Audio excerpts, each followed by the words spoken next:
Olga Viso, Steven Tepper. thank you for walking and talking. Start with talking a little bit about museums in the 21st century and what you were trying to accomplish at the Walker. And so as you think about a museum in a global context, as our global advisor, Sure. where are we in museums? What should museums be doing differently? What were you trying to do at Walker before you came here? So I've been working in museums for almost 30 years now, and so they've really been under a major transformation over the last couple of decades. And art museums, are really operating under an 18th or 19th century model, so it's time to radically And what rethink was them. that model?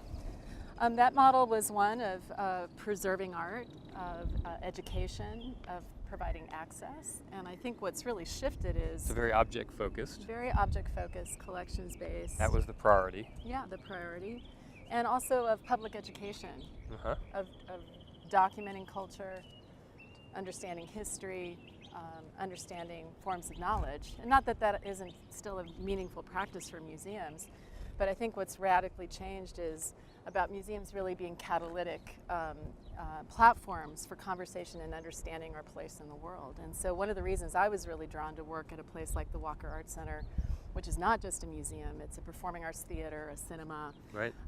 a sculpture park, a museum, is that its mission was to be a catalyst for artists and audiences. It had a very unconventional mission Bring them statement. together in Yes. powerfully new conversations. Exactly. You're part of our helping us with our LACMA, Los Angeles County Museum of Art, our new fellowship program. Maybe you can say a little bit about that program and how you Sure. think that might be helping prepare a different generation of museum leaders who can drive these changes in museums. Yeah, I think one way is exactly what you're trying to do here at Herberger, of really inviting thinking across the disciplines. And I think that's something that museums are struggling with, is how to bring that cross-sector thinking. And at the Walker, we had that sort of built into the DNA of the organization by having theater makers and dance makers and Right. visual artists all In the working same teams, under the collaborative same teams. umbrella, which invite you to have different methodologies, different practices, different way of asking questions. So I think you see a lot of museums now who are working with performing artists, who are inviting all kinds of thinkers and partnering with institutions that are even not even within the visual arts arenas, but could be social service organizations in their communities, could be libraries. So really bringing in ways to think outside the box, which artists invite you to do that, but then you need to get outside of traditional ways of working. Okay, so now we got to get to the big. Yeah. So Walker, amazing, ASU is amazing, but then there's this other thing happening in northern Arizona called Roden Crater. It's been happening for a long time. Which has been happening for a long time. So it's a complex project. We'll provide a link to it connected to this Between Classes episode. But James Turrell, extraordinary contemporary artist, genius, Imagineer, works with light. What is he doing in northern Arizona that is so remarkable for the art world and for civilization? Well, he's making this monumental, unprecedented artwork that is also one of the great cultural destinations in the world. And what we're trying to do is help accelerate the completion of this project that he's been working on for over 40 years, to be able to bring it to the public. So he's building an art experience, an artwork inside a volcano. Uh, Inside a dormant volcano. How big is this volcano? So it's about 1.5 miles in diameter. That's a big volcano. And close to 900 feet in elevation. And what he's imagining, there are a series of art experiences, 22 different chambers that will engage your relationship to the sky, to the heavens, to the land, to the painted desert surrounding, to this volcanic field that the crater sits in. And even though it's this big monumental earthwork, Yeah. it's really ultimately about you understanding your place within the world and the planet. And seeing yourself seeing, as James likes to say. This is about perception, and it's about the power of light. What's happening now that ASU and James Turrell have decided we're going to work together?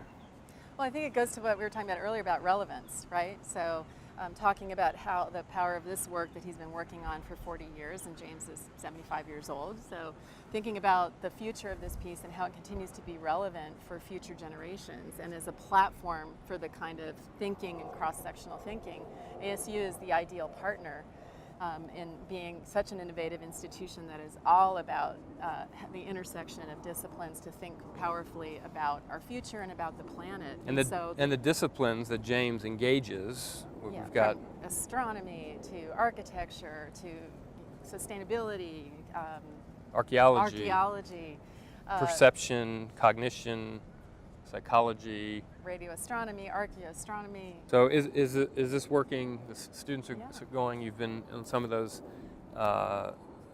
You've been with them in the crater. Yeah. What are you witnessing? Yeah, no, I'm witnessing that sort of mind-expanding sort of experience that students have. I'll never forget walking through this long tunnel that is one of the first experiences when you walk through the crater, and a young student coming out the other end and saying, "Wow, like that was just not what I expected. I have to rethink everything now." Right. Rethink everything. Rethink everything. Like that.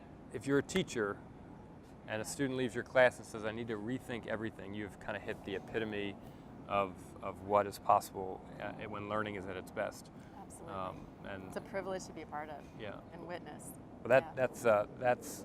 And for the artist too, I think he's acknowledged that it's a very mind-expanding. You know, he's being also asked questions and asked to question things that he's assumed as constant. It feels like for someone with your sensibility and history of innovation and kind of pushing, that ASU is a good place for you to be, and so we're just so happy. I'm so happy to have your advice and wisdom on this journey, and thanks for taking the walk today. Pleasure. Thanks. Thank you.